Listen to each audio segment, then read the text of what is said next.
Okay, Rabotai. Parashat Vayigash. Parashat Vayigash. Everybody always talks about Parashat Miketz that comes right into Hanukkah. Well, I'm going to tell you, there's no wonder why Parashat Vayigash comes right after Hanukkah. So Parashat, last week's Parashat ends up a moment before the brothers leave Mitzrayim. And then they were arrested and they were blamed, maybe, how do you call it? No fault, no. How do you call this? No, conviction? The arraignment? No, not arraignment. When you falsely accused and you find the, how do you call this thing? Come on, Yeshua, what kind of lawyer you're going to be? No, false accusation that you're there, right? But, and then they blame him from stealing the silver goblet and finding it in the belongings of Binyamin. The baby, the only child left for Yaakov from his beloved Rachel, and our parasha starts right away. Vayigash elav Yehuda. Yehuda, Vayigash. We'll see what Vayigash means. Really approach, but we'll see what Vayigash is. Yehuda is the one who guaranteed the security and the return of Binyamin. And of course, the question is, why did the Torah picked up the word Vayigash and not Vayikav, and came close to him?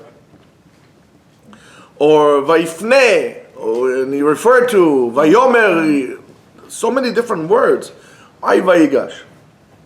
The Zohar, or should we say the Zohar explains that the root of the word Vayigash hints us to another thing. The roots of the word Vayigash is Nun Gimel Shin, Nagash. Nagash comes from Hitnagshut. Hitnagshut means collision. So Yehuda came to collide, or that comes to hint us about a great collision here between two different worlds. Yehuda, which I'm really, thank you. Yehuda, which I'm really amazed by in terms of a leader. Maybe you should make one time a lecture about leadership in Jewish scriptures. And of course, from Yehuda came King David, which I'm descendant of. Thank you very much. Yehuda represents the Sfera of Malchut. Represents Malchut, our world.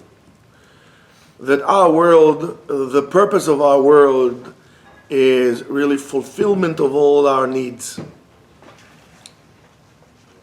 The urges and the wills of our body. Yosef represents the Sfera of Yesod, that gathers all the divine abundance and directs it and transfers it to the Sfera of Malchut. The Malchut is the one who determines how much divine abundance is going to enter our lives. That Sfera determines that. And I'm going to tell you something. No one could really determine or prescribe how much light is going to enter your life. It's all up to you. One of the reasons Judaism is not a, wow, these are the giant ones. Holy moly. I gotta show it to the people on the thing. Look at this thing. This is like, almost like they brought the Meraglim. That's why Judaism, I think, is not a missionary religion, among many other reasons, in terms of going out and missionaries people and sparing the gospel out, is because it's up to you to determine. That's why when a person wants to convert, to become a Jew, it has to be his or her decision only based on their will to have God in their lives, not on any other ulterior motive. If you're accepting Hashem as a Melech, that's exactly where it comes from. That's the idea behind it. And the rule is that in spirituality there's no oppression in spirituality. You can't force this on anybody. So the collision that we have here is between two opposing forces, the urge or the force to connect with HaKadosh Baruch Hu, which we spoke about in the morning, or against that is the urge of the body to survive. In other words, what the body needs for survival. I'm going to teach you something. Thank you. I'm going to teach you something very, very important. Guys, this is water. It's not vodka. It's water. When you feel stuck in your life, I'm going to try to, Be'ezrat Hashem, talk and give you the tools today to understand how to come up out of sticky, swampy spiritual situations in your life. So I would recommend to you to listen to it and maybe listen to it again. So when you feel stuck with your life, it is a sign for you to start fulfilling the urges and your spiritual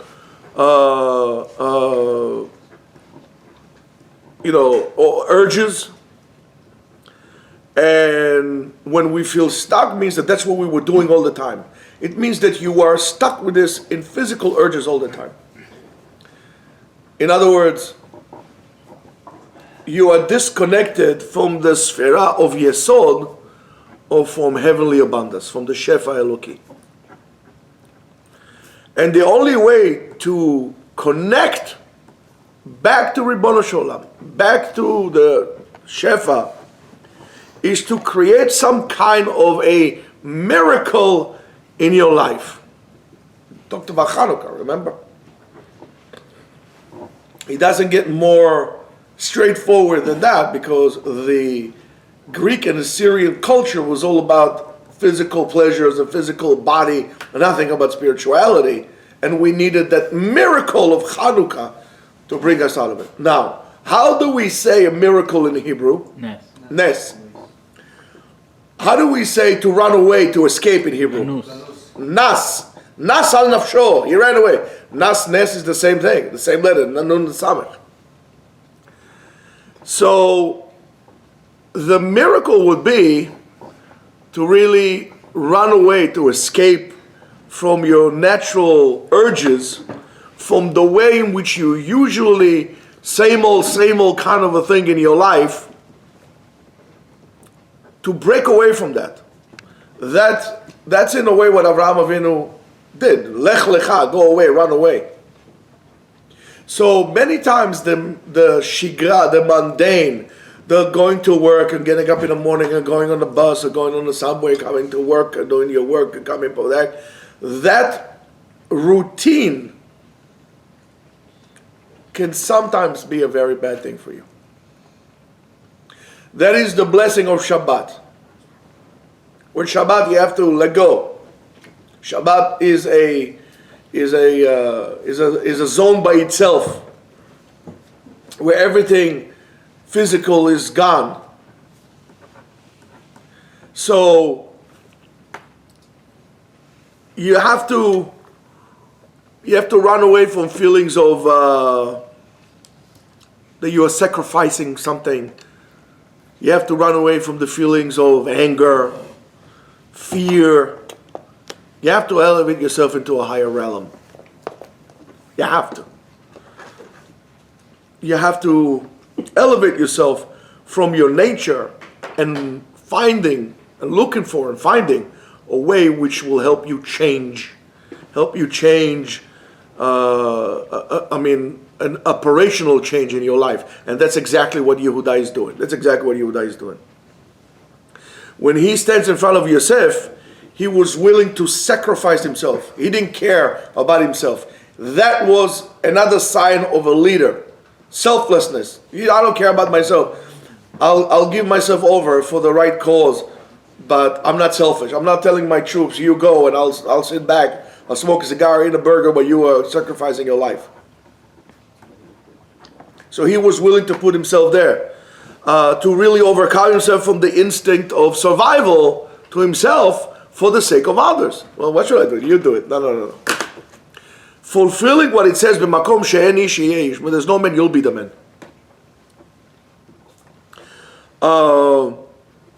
And he wanted to do so for the sake of his father, because he knew what's on the line. He wanted to do it for the sake of Binyamin. Now Yehuda is talking really from the bottom of his heart, and from a real genuine concern. And when a person is in that stage of what we call emunah shlema, when he's really from the bottom of your heart, you're not talking lip service. If you want to know what lip service is, look for your average politician in any country in the world. That's lip service. That don't really mean anything they're saying.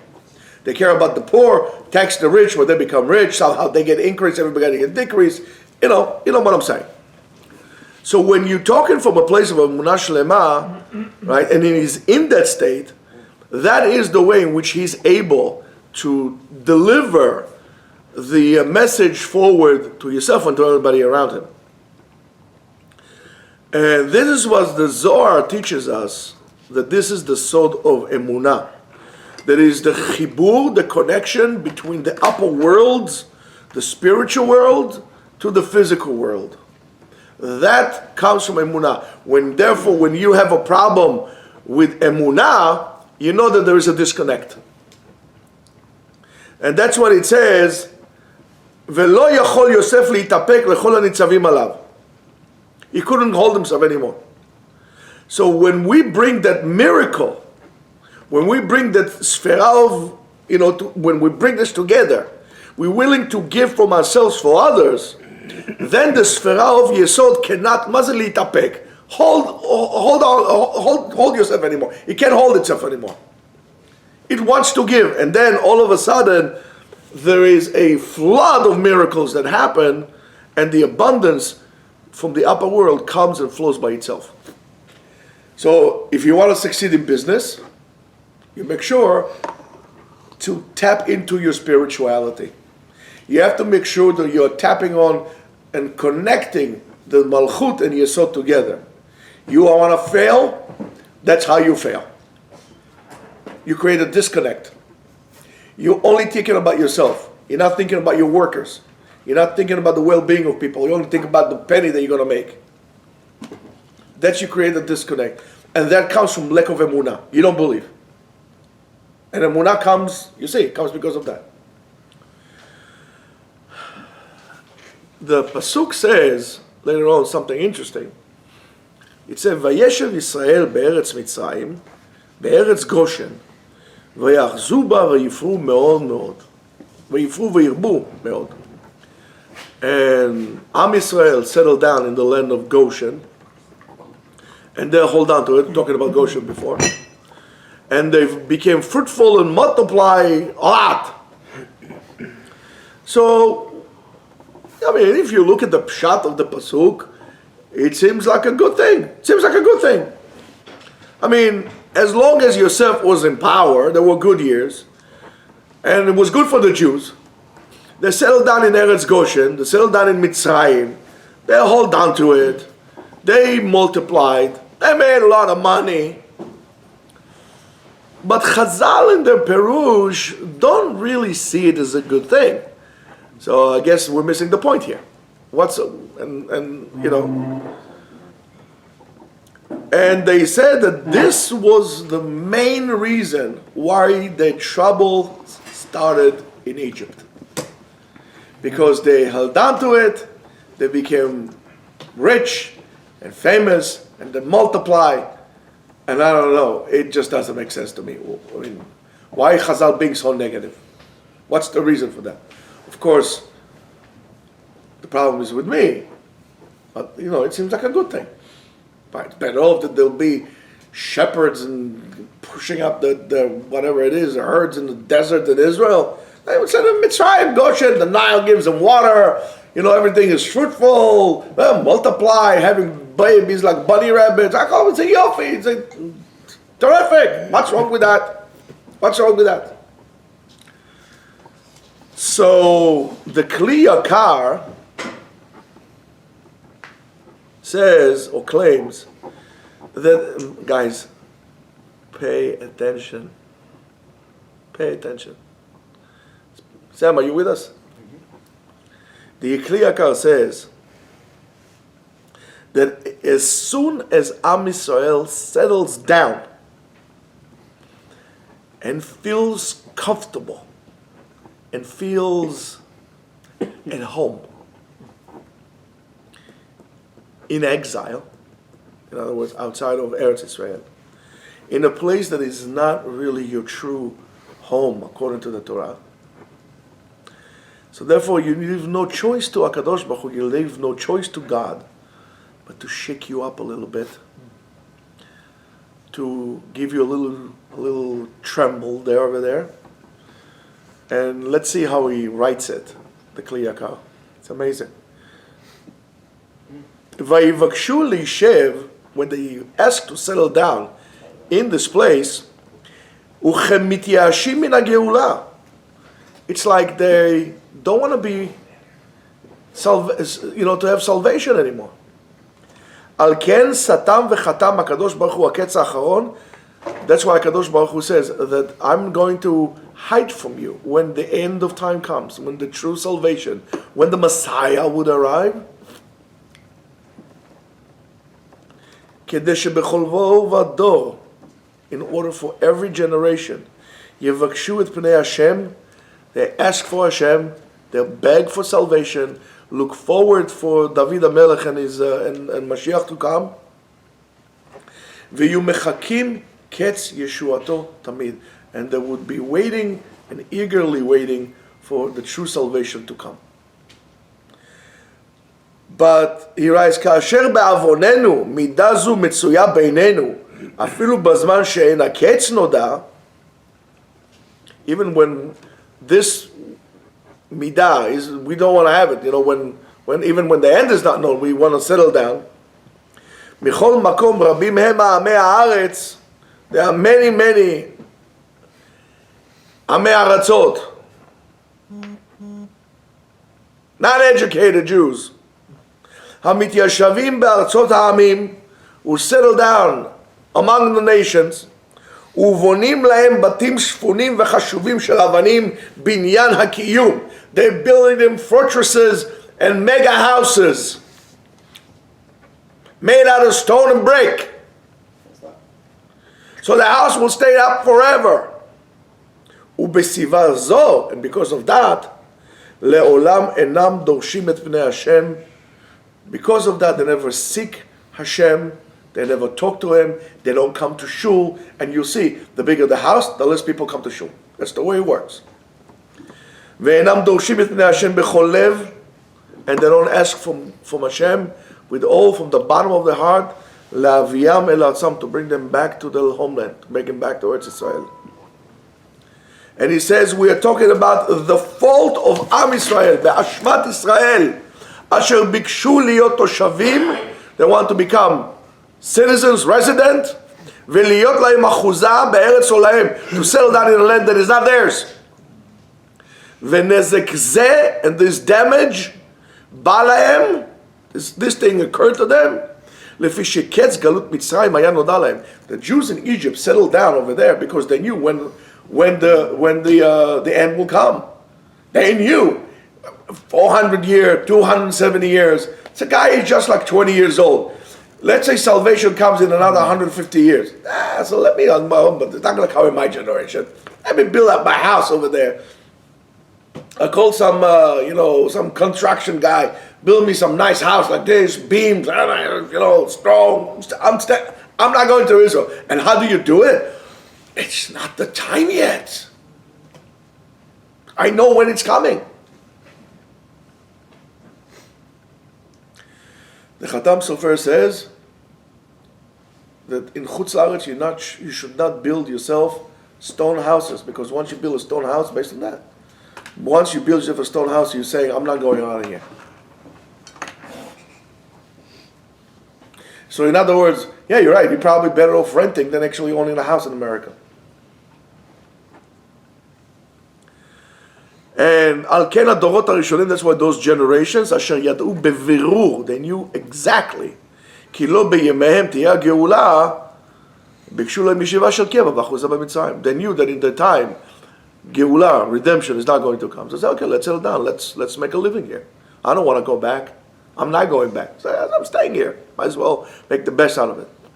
I mean, I hope you understand what I'm saying. You know, look around you. Look around you.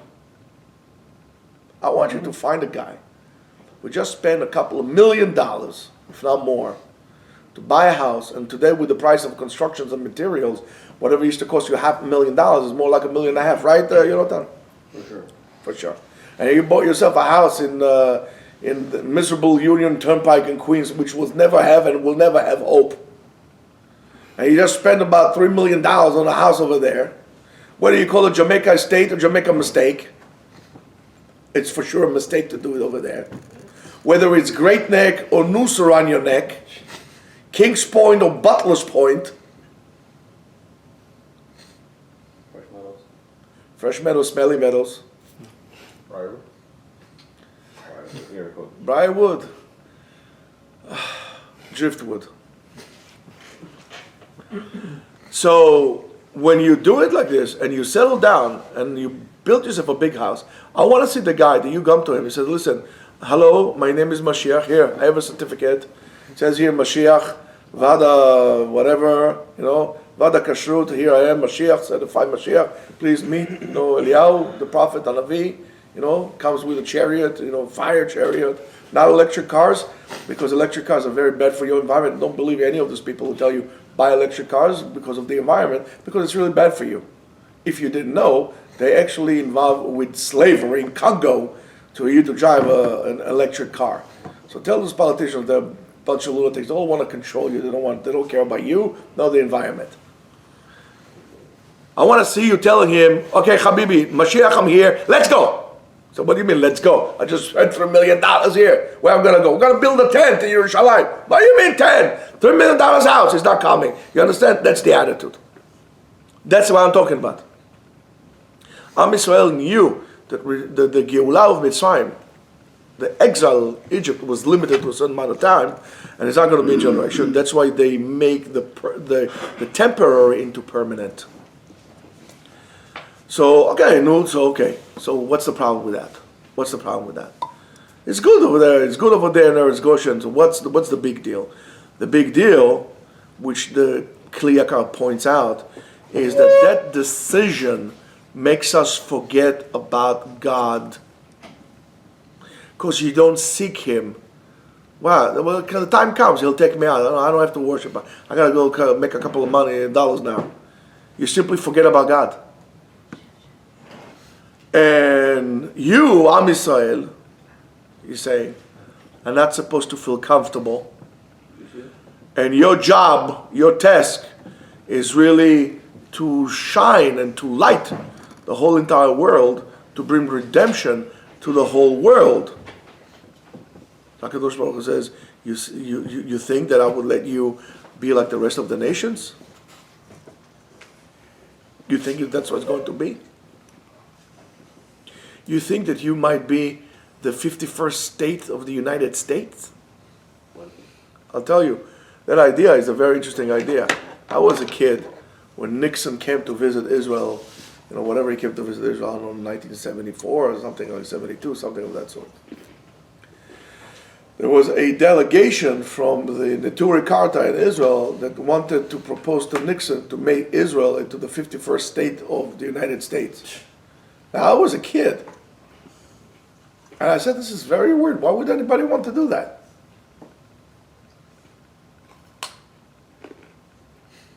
Hello, Bugs Bunny.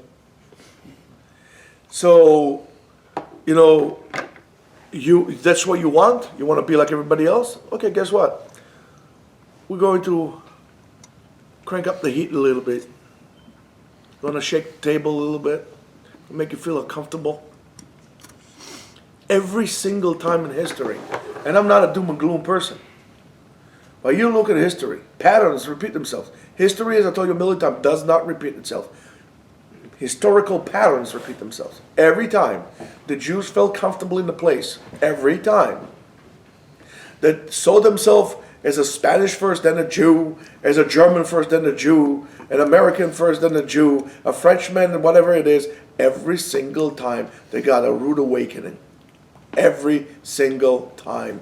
And every single time made it worse and worse and worse. And it didn't care if you were a chief Bolshevik in some, place in Russia. When the communists came, you were a Jew, you're always a Žid. It doesn't make a difference how much communist you are. Sibir. Don't fool yourself. You can't run away from God. Can't. You can't run away from your job. And if you don't remember every single day who you are, what you are, and what is this all about, you're going to get a reminder. You need to come and learn about what your job is and what is expected for you, how to behave, what to do, how would the Torah reflect into your life. If you put this world before, if you put Malchut before Yesod, you don't get the Shefa. You develop a problem with your Emunah. And all of a sudden you tell me, guess what, Rabbi? I became an atheist. And I will tell you, well, listen, maybe you're an atheist now, but you're always an idiot. What do you mean you became an atheist? Well, it's self-determination why you are? Nobody's asking you. You're born a Jew, you are a Jew. Or I define myself as, I don't know what, cosmonaut. I don't care, you can define yourself as a fruit pie. I don't really care why you define yourself. You are a Jew, and you need to know what to do. I like this one, but you are a Jew, you need to know what to do. Yeah, Sam, write it down. Put it in the book. And that's why the problems with Paro start in order not to let us feel comfortable on what they call sira basar, the meat pot. We want to eat meat. That's why eating meat is not good for you guys. Become vegetarians. Right? But here, this is all the whole discussion right starts, because in the life of each and every one of us, we are looking for certainty. We're not looking for doubt, right? Nobody wants doubts in their life. Who wants doubt? Anybody wants to have doubts in their life? You want to be certain about everything. Who wants an uncertainty? Everybody wants to know certain. And in a way, it kind of doesn't sit well with what we know. We say, "Aseh lecha rav, v'istalek min hasafek." Remove yourself from any doubts. Right? We do say, the gematria of Amalek is safek. It's bad for you. Puts doubt. Well, we always said, look for certainty. So what's so bad about this doubt? What happens? What do I do if I actually have a doubt? What do I do if I have a doubt? How do I get rid of it? And we all have doubts. So, the best answer for that is developmental. You need to develop. You have a doubt, you got to deal with it. You don't sweep it under the rug, because then you need a 4x4 to go from one place of your room to the other, because the pile that you swept under the rug looks like something that might be fit for, overlanding trip around the Grand Canyon. But you need to develop. That's how you deal with it. You need to develop. A person who has doubts or is not sure and he wants to make something out of it, how do you turn this into good? You should not sit still waiting for your dough to rise and you do something. You need to develop. Yes, it's correct to say that at a certain stage a person will have debates. He would wonder, should I do this, should I do that, right? And the word safek is listapek. I'm doubtful, I don't know. I'm mesupak, I'm not quite sure. But the way the word satisfied also comes. Sipuk, mistapek, and safek. It's the same thing. So how do you turn? You see, there's good aspect of it. You need to learn how to turn it around. So if you always live with doubts and never develop, well, that's a negative thing. But the positive thing, that the fact that you have a contemplation and you're not sure, that doesn't let you so-called fall asleep at night, that is the aspect, the positive aspect of a doubt. How?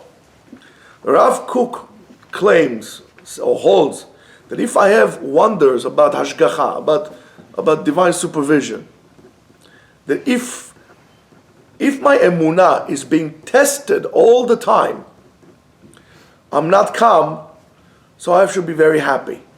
Why? Because this is the way of HaKadosh Baruch Hu to develop me.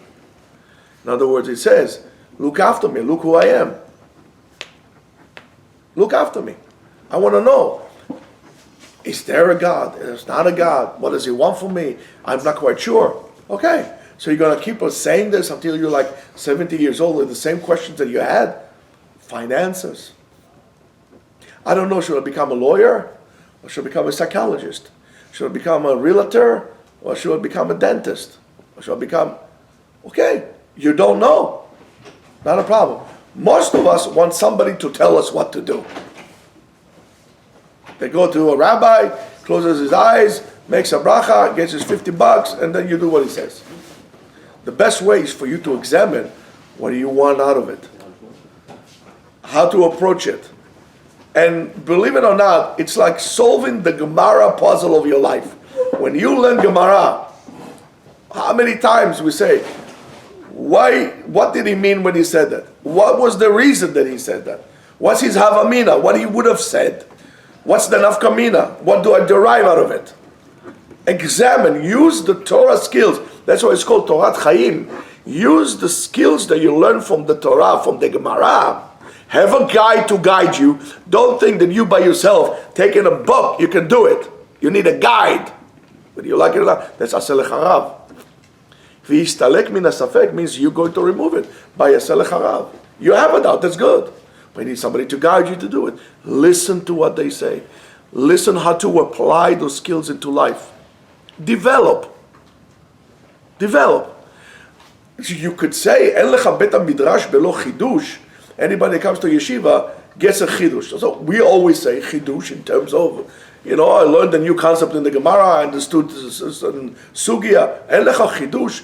If you come to bet midrash, even if you don't understand what they're learning, you yourself will be mitchadesh, will be a bria chadasha. You'll become a different person. But if you come one day yes, 7 days no, tovato na'asot kraim becomes patchwork. And you don't have the time to develop. So having doubts is okay if you are seeking an answer. And it says, וכמה שהפליאה גדולה יותר, ככה האמת גדולה יותר. The more questions you have, the more potential for development there is. When you're going to solve it and you come with it, you're going to develop, you become a better ma'amin, a better believer. And it says, הפליות המזדמנות על חוקי ההשגחה. Those questions that I come about how Kadosh Baruch Hu supervises me, what things happen, and so on and so forth. ויתר הלימודים הטובים, and other the good types of learning, hem oro shel olam. This is the light of the world. So if you think that you're going to go to an Ivy League university and you become a better person, you might get an IV poisoning. But you're not going to become a better person, I guarantee you that. Only coming to the Bet Midrash and applying the Torah, because in other words, the Torah is not a philosophical topic or something you learn in college. Torah is a way of life. And you need to learn or be guided to show how to implement this into your life. So the more questions you have, come to Beit HaMidrash and learn. If you have no questions, I think having no questions is worse than having a lot of questions. A lot of questions is good. No questions means you're not interested in that. And I can tell where each and every one of you is holding by the simple question that I ask you every single day that we come here to learn in the morning and at night. Guys, Does anyone have questions? Those who don't have questions, I know the guys are not holding there. Their emunah is in the garbage. And I don't care what question it is. You have to have a question. So I have a barometer to see exactly where you're holding. I don't see the future. I'm not a prophet. Never claimed to be one. How do I know where you're holding? I'm just telling you now. The same thing is I can tell you when you overslept or when you didn't overslept. When you got up to shul, it shows on your faces.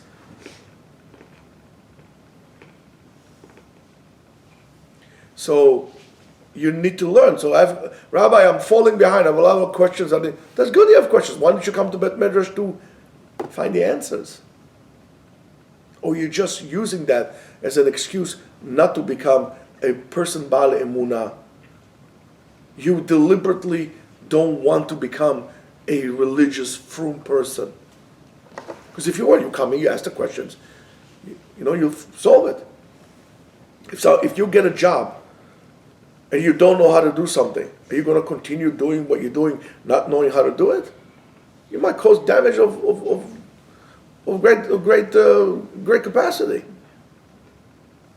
Something with great magnitude.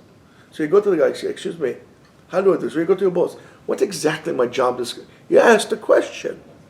You want to do well. So that's what you do.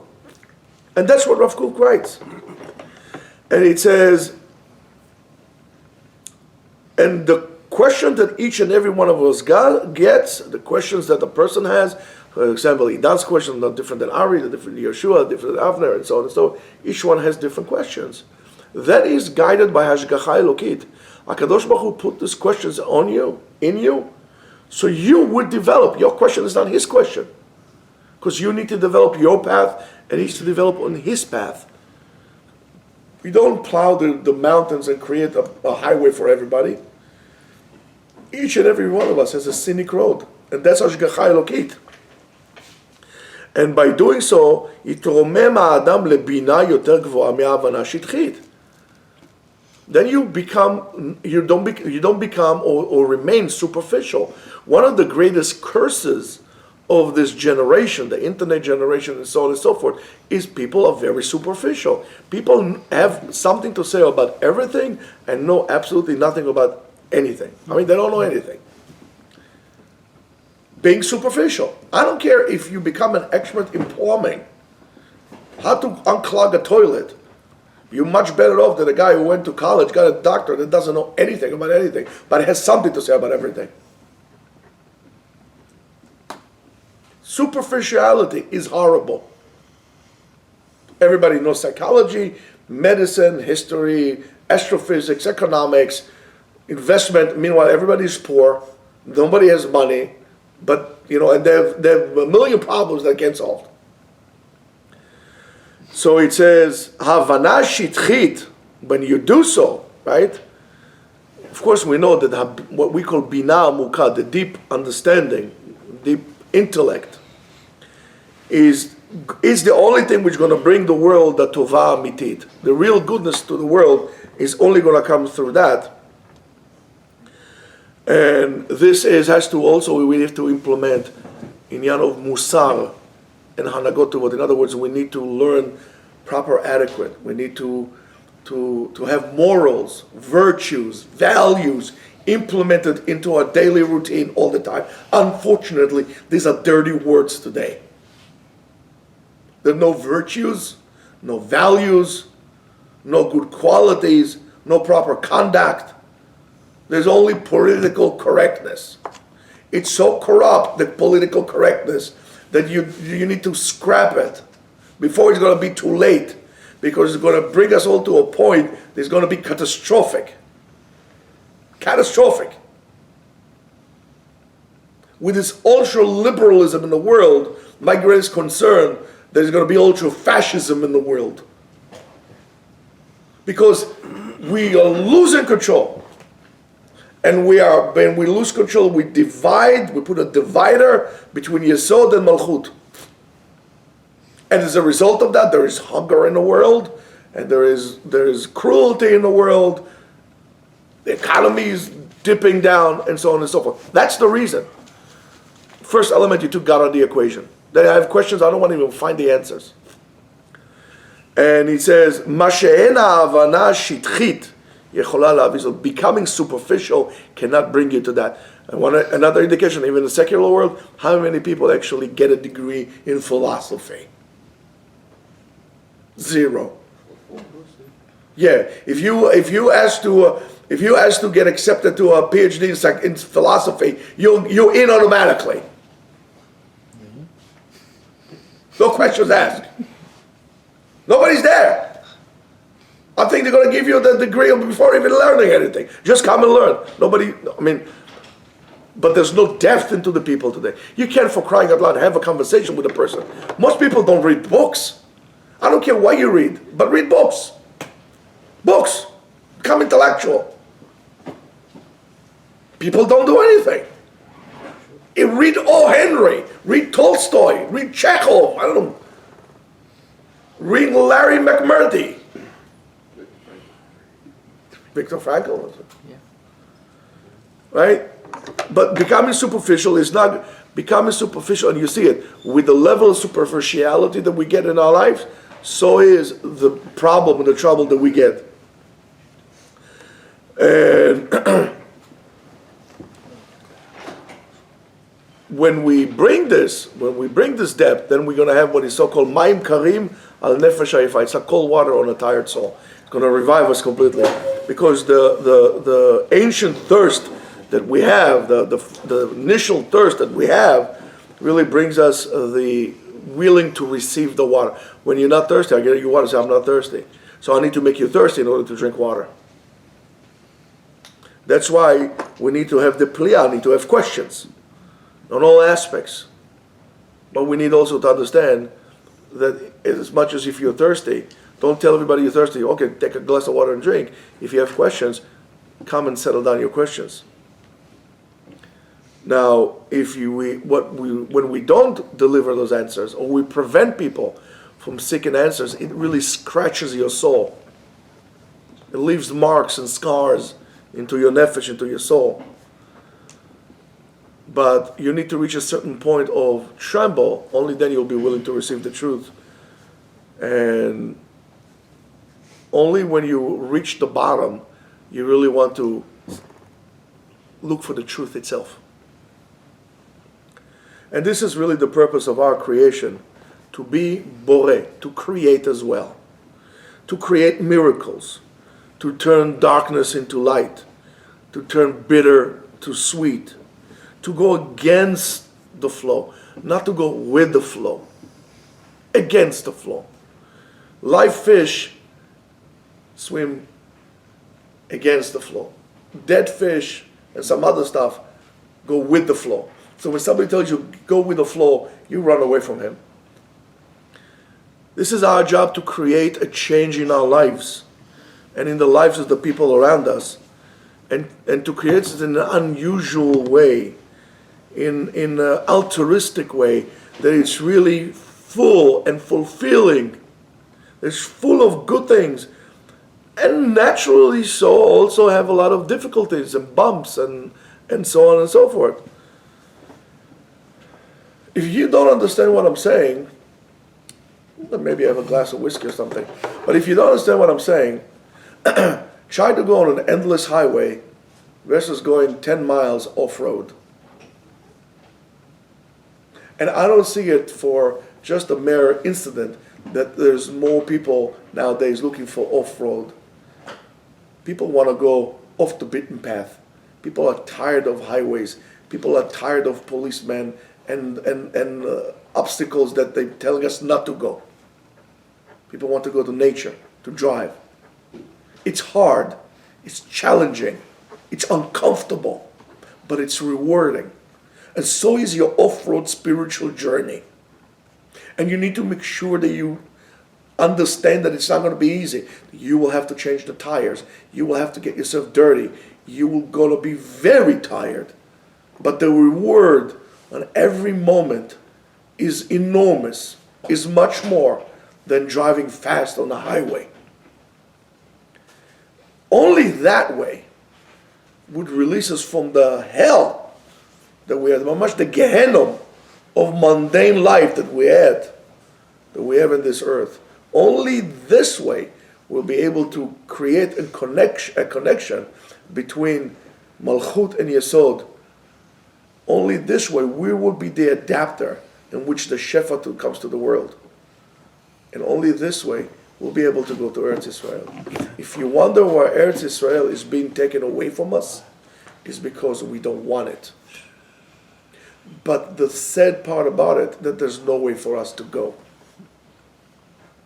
That's the only place. We didn't create yet an artificial island that we can live there forever and ever in peace and quiet.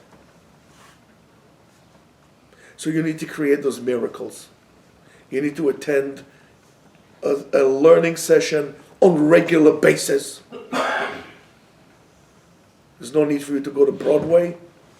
There's no need for you to go to Times Square or anything like this. Going to Times Square is a waste of time. This is how we bring the Yeshua. That's how we bring the Geula. Be selfless. Don't be scared. And deal whatever comes your way. That's how you get Emunah. Shabbat Shalom.